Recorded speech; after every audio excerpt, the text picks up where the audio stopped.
is started. So if you have any questions you want to start with or anything, go right ahead.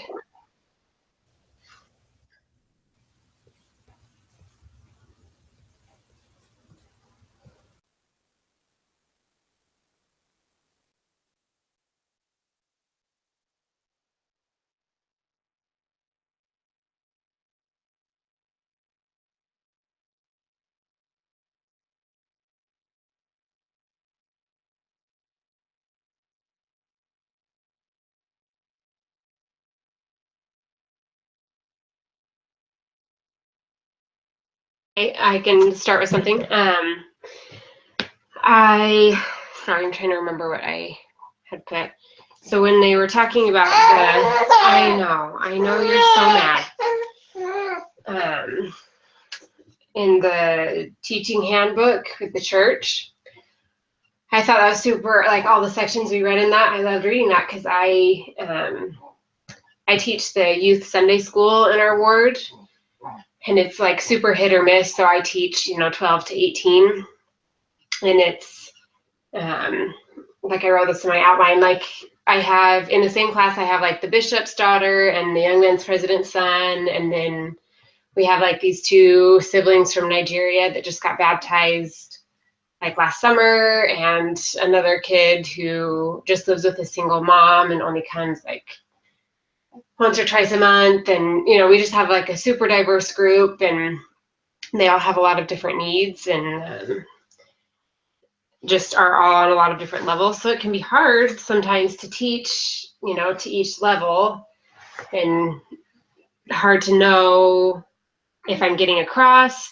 to some or if I'm like coming across way too simple to others. And so I liked how it talked about, well, first of all, obviously having the Spirit and praying to have that with you, to help you discern, I guess, just kind of like what to say and how to get your point across in the best way possible, or technically the Lord's point, I guess. And how it talked about knowing the differences in culture and circumstance and all that of your audience. Because I grew up in Boise area with lots of, a high LDS population and all that. And so I have a very different background in the church than most of these kids do. So teaching them the way that I was taught is not going to be very effective. I need to have a better understanding of their circumstances and how they learn, to be able to be an effective teacher with the Spirit. So that was the biggest thing that stuck out to me these last couple of weeks, or these last 2 weeks of readings. I like how you brought in diversity, because like I also like in the chapter reading, it says that we need to be sensitive to different learning styles as well, because everybody learns a different way than others. And I really was like thinking about that, about like how much I hate like group projects. Like the workshop here is like totally fine. I love this one here. But like I hate like just like getting into a group and like having to discuss stuff and just like in class, and it's just like I feel like it doesn't help me at all. But like I'm really good with like lectures and just like learning from a PowerPoint. And so it's like Grace and I, for like our lesson plan, like we have incorporated like a lot of like the learning styles, so like everybody will like learn something out of our workshop. Yeah, actually, I was gonna ask kind of like the similar question and just bring it out to you guys, see what your opinion was. But I think it was actually one of the questions too. How one of the biggest struggles that I have is when there's that awkward silence after you've asked a question and like no one answers, and it's like, I don't know, I can only wait so long before I'm like, well, I'll just give you the answer. So here it is. And it, in the reading, it talks about how, just waiting it out and coming up with, maybe don't give the exact answer, but find other routes to be able to take to maybe make the question better. Or I don't know, what do you guys think that can help those type of situations, or what do you guys usually do when that silentness, I don't know, whenever that happens? That's like a really good question. It's like really awkward right now. Like I know that I like had to teach like brief study before because I've been like in the presidency and like you like do a question and you like look out and everybody's just like staring at you blankly. But I feel like if you like leave a silence up to it, like someone will start. Well, at least one person will volunteer, and that will give be like, oh, like, that's a good idea, and like they can like think of stuff based off of other people's responses as well.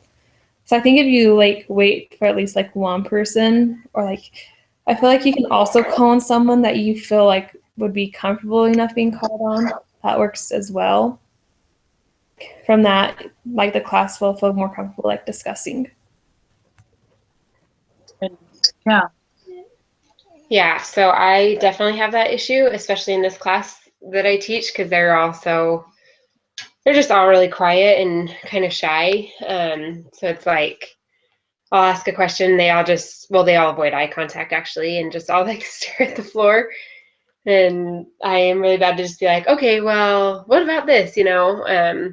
One thing I've learned is to, instead of just giving a full like the straight answer, just ask more kind of leading questions. Whoa, excuse you. If you're pooping, it's like her 6th poopy diaper today. Anyways, like ask kind of questions that lead more, or even just make kind of like Sarah said, someone will comment that like gets the ball rolling. Just kind of make your own comment that kind of can prompt others to ask a question or to answer.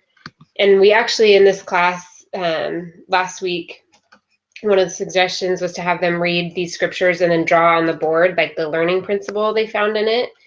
And the kids loved it. Like it meant way more to them to do it that way because they had to actually think about it and to draw something out rather than just be like, then we just read it and I say, okay, like tell me what was in there, So I don't know, that drawing it out isn't always going to work for everyone, but I think just some kind of object lesson you can do with the questions draws it in and helps them think about it more than just like answering, read your prayers, or read your scriptures, say your prayers, or, just the basic answers that people usually throw out to get rid of the awkward silence, I guess. Yeah, Grace and I, like, we have decided that we're going to take just like lined paper just to hand out to our participants in our workshop. And for them to, like, if we do ask questions, they can like jot down their thoughts to them if they don't want to like publicly like just like comment on it and like let like the whole class know.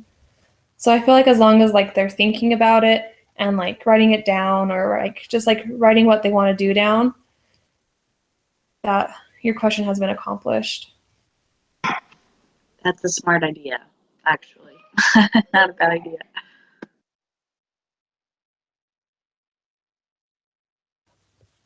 I'll go with the next question. I don't really remember the questions, but like I had like the topics that they were on. And it was talking about the component display theory. And like it was talking about like maintaining balance. And the chapter discussed how when there's both expert knowledge and learner experience that great discoveries will be made. It's like so important is to make sure that you don't just like lecture them, but like let them be able to like share their experiences or like just like learn how to apply it. And because I know that I learned from like when other people like will speak or like say something in class, I'm like, you know what, that like reached me more than what the teacher did, and it's like been really helpful to me. And so what are your guys' thoughts on that? No, I definitely agree. When I was reading about the theory, whatever it's called, we had just been reading in another class about Vygotsky's zone of proximal development and scaffolding. And so I feel like those kind of apply or go together because you have to when you're scaffolding and teaching someone, you know, something new and giving them a more diverse knowledge, you're going off of what they already know. You're using their previous knowledge and building off of that. And I think that's what this, sorry, what was it called? The component display theory. That's kind of what it is doing, is taking what somebody already knows and what they already understand and learn, and slowly building off of that. And like you said, it's, you know, it depends on, you have to have the right learning and teaching for it to be effective. And sorry, she's like sitting it. She's so distracting. I totally lost my train of thought. Yeah, I guess my biggest thing was I just felt like it was just another way of talking about the zone of proximal development and scaffolding, and that's why it's so important to know your audience, to be able to know what they already know and understand, to effectively teach something new. You don't want to just be repeating stuff they already know, and you don't want to jump ahead to something that they like don't understand.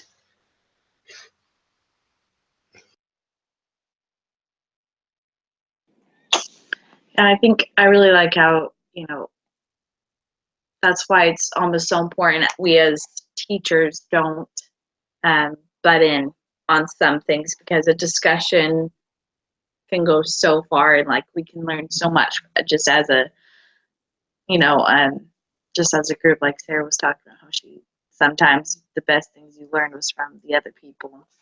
So yeah, I really like that. I think you guys all hit on it pretty well. I don't know if we want to move. I have another question, or at least something that I really like reading. I'll keep going.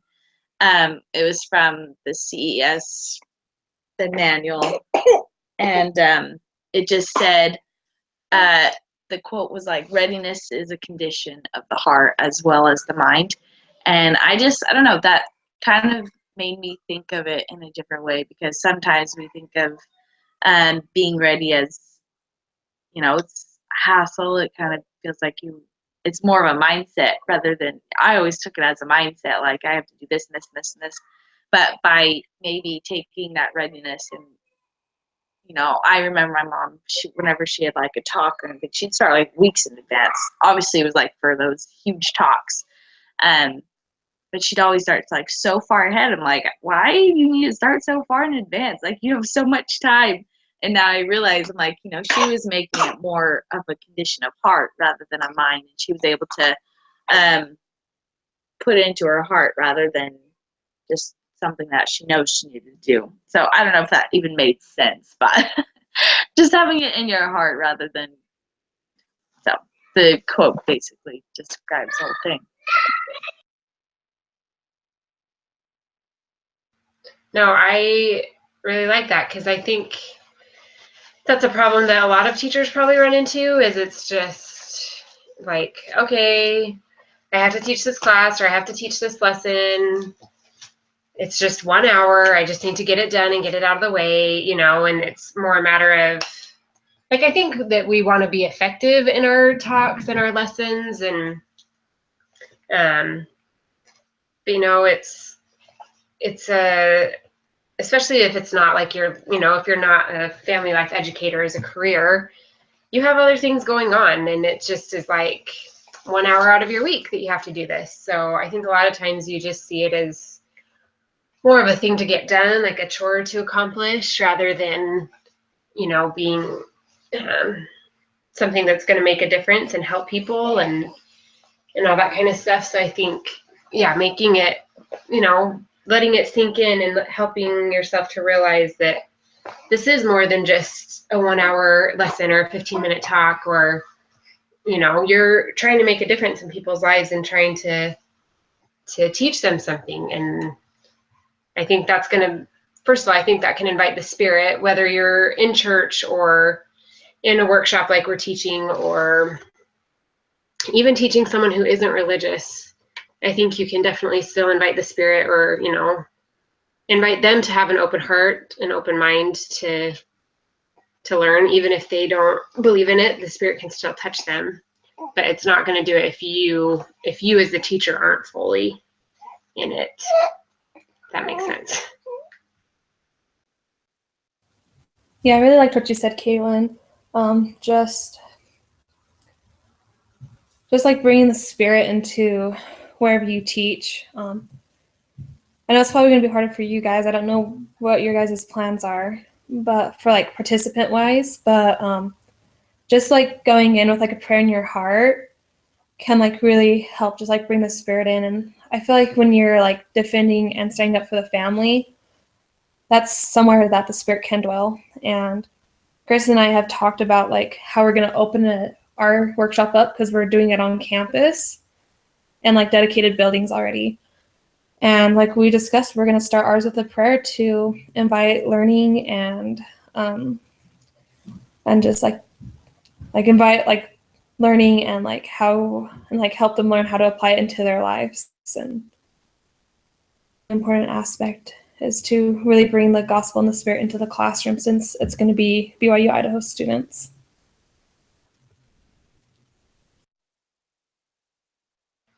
Yeah, that's super awesome. We, at least for mine, we're doing, all my participants are LDS too, and we're probably going to do it like in the church building. And I feel like that does just set the stage, and it's just a good setting to talk about families and to talk about, you know, these things that we're trying to teach, because it's a place that you already think about those things and you already have those feelings of the spirit, and you know, consider what is being taught in those places already. Goodness gracious.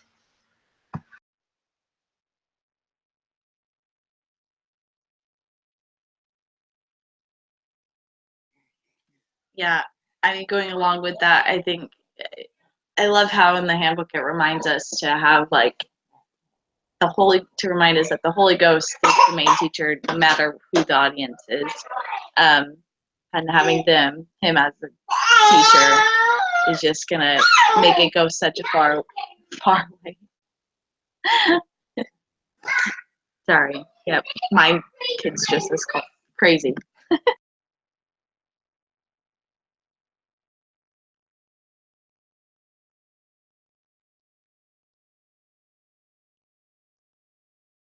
So there was like another question that was kind of talking about the methods of teaching that you can use. And I don't know what the question was, but it was like,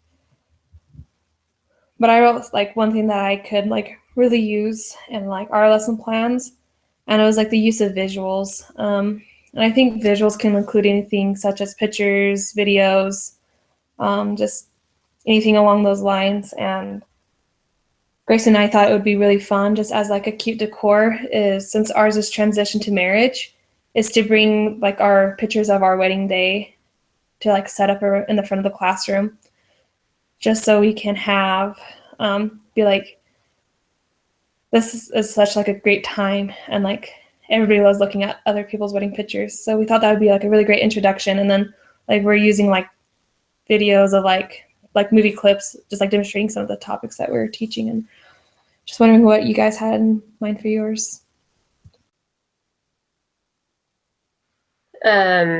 So we did, at least for our first lesson, we have a Prezi presentation. I feel like those are so much more fun than PowerPoint, because it like goes all over the place, you know, and they have these cool themes. But one thing that I implemented in ours was to have a personal story, because ours is on positive parenting, and my grandmother was the complete opposite of a positive or good parent in general. So I just kind of like shared a little bit of my mom's experiences as a kid, and like the kind of parenting that she received, and how like she was able to turn that around to be a positive experience, and like how she was able to look at it that you know, she could look at it and realize that's not what she wanted for her kids. Because I feel like kind of like bringing your pictures for transition to marriage, that gives you credibility on, okay, look, I am married, I've been through this transition, I know what it's like and what it entails. I feel like personal stories can kind of do the same thing, like, you know, helping the audience to understand that you've been there and experienced some of these things too, so you do actually have, you know, some idea what you're talking about, at least a little bit.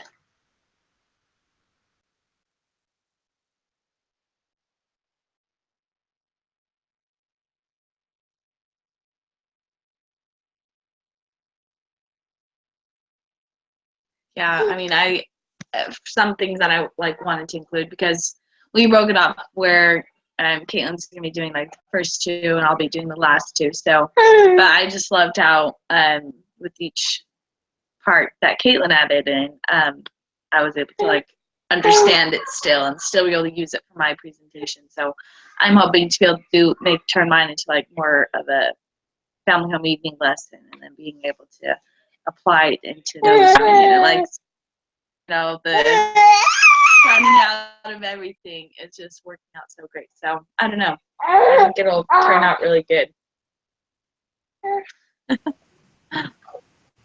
Yeah, I think like another thing that we're doing is like the use of role playing, and we just like because we're teaching about like the 5 love languages and like communication skills. So like we're gonna be like role playing like different communication skills to kind of show them this is what it looks like when you like do this kind of communication and all that. And we're also going into like money management, and we decided that we're going to use like the game of life to kind of just like the cards to kind of help them figure it out. So like we're going to give them like a salary and be like, okay, this is some like the expenses that you have to face this month, and this is now figure out like other expenses and kind of teach them like to kind of budget based on that salary for like a month.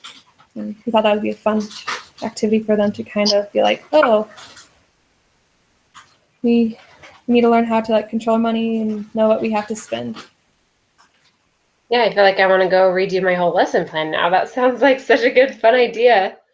I just had a couple of handouts, and I don't know, I did have like places to pause for discussion because I think sometimes like when we teach, we can just get so focused on what we're teaching that we just plow through to get through all the material. Yeah. So it's good to kind of like stop and either let them discuss amongst themselves or just have private reflection or have a group discussion just to kind of make sure that you're keeping on track with what they're actually interested in learning, you know? And instead of just being like, nope, this is the criteria I have, this is what you're going to learn. So hopefully that works and we don't have a bunch of awkward silences that none of us can handle. So we'll find out, I guess. I know I was always taught, like what all said now. But having stories is like when it comes to like teaching because it just makes it so much they feel like they're not being lectured the whole time and they feel like they can because it is a true story and someone has actually gone through it so by having those it feels like they're not alone. They have, they're not the only people who have been through situations like that. And so, it makes them feel like they can open up more. And so by having those stories out and ready, I think that can help the discussion go a long way. So.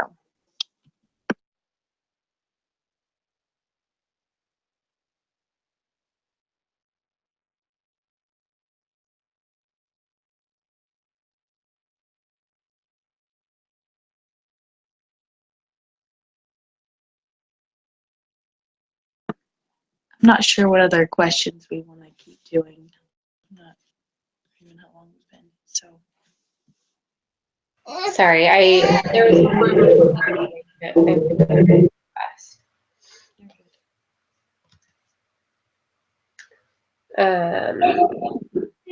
I think it was just this one about like what do you guys feel like you can do to get to know your audience better to make sure that you like are teaching in an effective way to them and not either causing offense or which that one's a hard one that we might not want to get into, but either that or just making sure that it's coming across in a way that is meaningful to them based on who they are and their own experiences.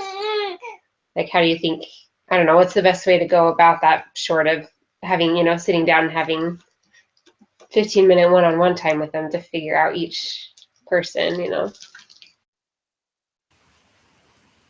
I mean, like Grace and I were like, we are thinking that we don't know how many people are really going to show up. So we're kind of like expecting like, like 10 or whatever. And so we're kind of expecting to kind of do like getting to know you stuff to make them feel comfortable. Especially like we're going to tell them a lot more about us. So they can be like, I feel like we can like ask you guys questions and all that. But then also like we have like activities. Like we both have like our own like sections that we've been working on for our lesson plans.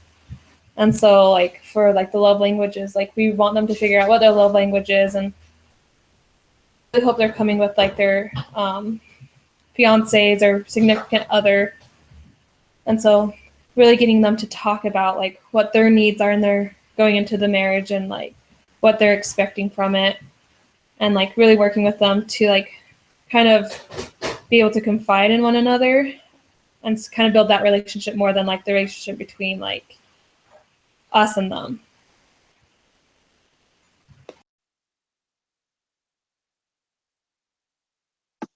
That's an awesome idea. That's so nice that you guys are there and can work with each other. That's so awesome. I'm kind of jealous. Come on, Caitlin, move to Arizona. And I'm hoping to do, at least with my group, is with like easing into it. Because I mean, like we talked about in a previous one, like I'm a little intimidated by it.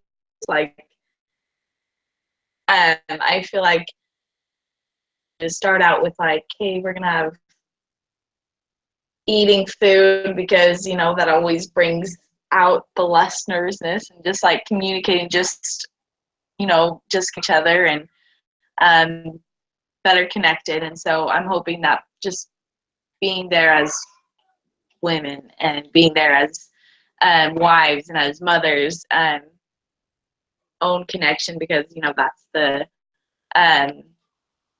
be around each other. And by making those connections, I feel like it'll allow me to be able to open up discussions, as well as being able to have them feel like they can, just directing them to where they need to be, that they can feel like they can guide their own discussion as well. So kind of similar, but kind of not. So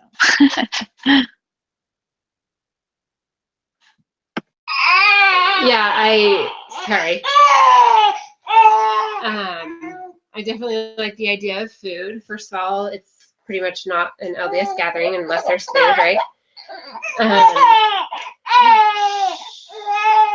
But sorry, I do also think that just having some time before is good, because it helps kind of ease that tension. It's not like you're coming in and sitting in a classroom setting right away and to be lectured. I think kind of just easing into it and having some discussion time beforehand or getting to know you games definitely helps kind of break down those barriers while helping you get to know people. I think that kind of helps you find also the people that are less shy too, because the people that you're going to use to call on to get the ball rolling on things, or you can also kind of find the people that are going to be a little tougher to involve, and maybe kind of focus on getting to know them a little better so that you can find ways to involve them. I don't know. Sorry. I don't know why she's so fussy. Story of my life.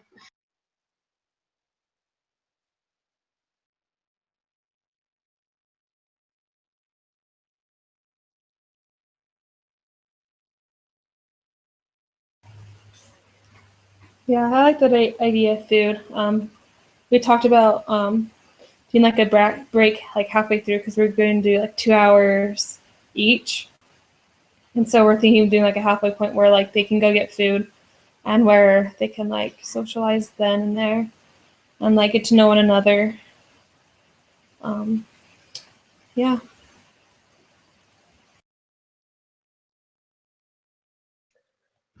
Okay, well, I think that's been half an hour, unless anyone has something else they're dying to discuss. I think our children are getting restless, so it's fine. Oh, sorry, this was so distracting.